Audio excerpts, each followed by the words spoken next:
guys, Tina here, the Critical Virgo. Welcome back to another Fragrance Fridays. So I got a little lucky scent dabber here that a subscriber sent to me a long time ago. And I know how a lot of you feel about it, but I swear that this fragrance right here makes me think that that whole spray versus dabbing stuff on stuff is total BS. So naturally when I say this name, I want to say Bois because of all the French perfume, but this is Italian, right? So I'm going to go with Bois. I'm not really sure if it's right. 1920, and the fragrance is Come la Luna, and it means like the moon. Don't know why they named it this. This is another fragrance. So I got two back to back where the names just don't really match. And this is an EDT, but I would never guess in a million years if this was an EDT, and I'll get into that in a minute. Let me give you guys the notes and then I'll get right into it. So we have a top of Sicilian lemon, tarragon, and cardamom. A mid of jasmine, galbanum, and patchouli, and then a base of amber, oak moss, and Siberian birch. If I just had to pick a few words to describe this, it would be very, very green, mossy, very woody, and herbal. When I put this on, the first thing I thought was, this gives me such strong Chanel No. 5 vibes, like crazy strong. This fragrance right here, okay, it reminds me of one of those vintage powerhouse, those old school fragrances, and I really like that. Okay, it's definitely unisex, and I would not in a million years say that this would make a safe blind buy. You definitely want to try this one out, even if you're like a Chanel No. 5 fan and you like those green, woody, herbal type fragrances. Still, I wouldn't say blind buy this one because the projection, longevity on this are just absolutely insane. This is a monster, beastly powerhouse fragrance. Like, I just can't stress it enough. Okay, the things that I really noticed the most in this one would have to be that ambery base, that super in your face patchouli, and those spices. I just think overall it's a gorgeous fragrance. This one definitely took me back in time. Wears a little linear on me. I don't really mind that at all. This I would not say is definitely not a very versatile fragrance at all, just because of how much it projects and how loud and heavy, rich, and bold this scent is.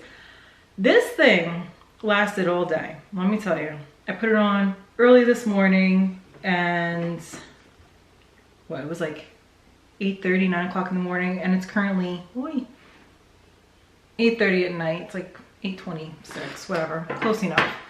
And I actually worked out and took a shower, and I could still smell this on my skin, and I was using like some harsh bar soap today. Okay, like this is insane, and that's why I'm going to say that the whole spray versus dabbing thing is kind of BS, because I did not spray this on, folks. I just dabbed it on. Maybe it was just a little too concentrated, who knows.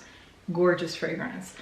Personal pass for me, just because I do have a lot of Chanel in my collection and I don't need something else like this. But if I was in the market for a fragrance like this, I'd probably pick this one up over the Chanel because of the price. I saw this one online, 100 ml bottle, anywhere between like $82 to like 200 plus, let's be real.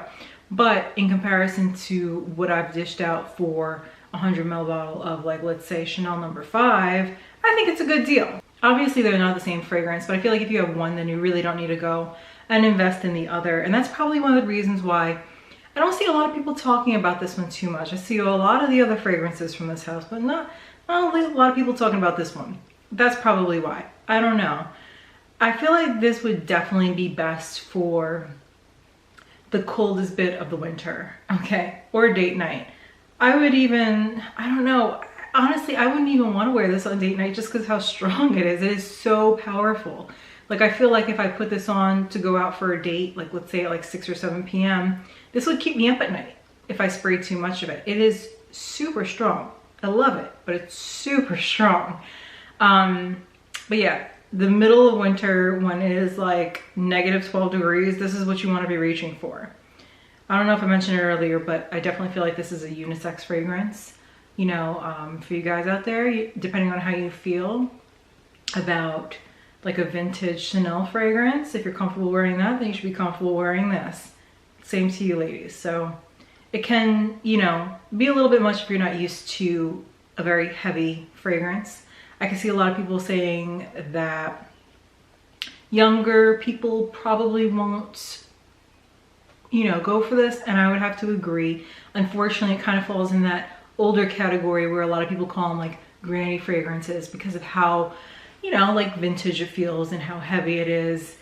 And I get that, but I feel like if you give yourself a chance and you wear it a few times, you might be able to learn how to appreciate it. It might not be your go-to fragrance or something that you would want to wear all the time, but it's something fun to have, you know. Maybe even just pick up a little decan of it and just try it out, and maybe you'll feel what like 80s, 90s, and early 2000s felt like, right? So I hope you guys enjoy this. Again, I don't hear a lot of people talking about this, so if you have it or if you've tried it, I'd love to hear from you. Put them in the comment section down below. Till next Friday, guys. Bye.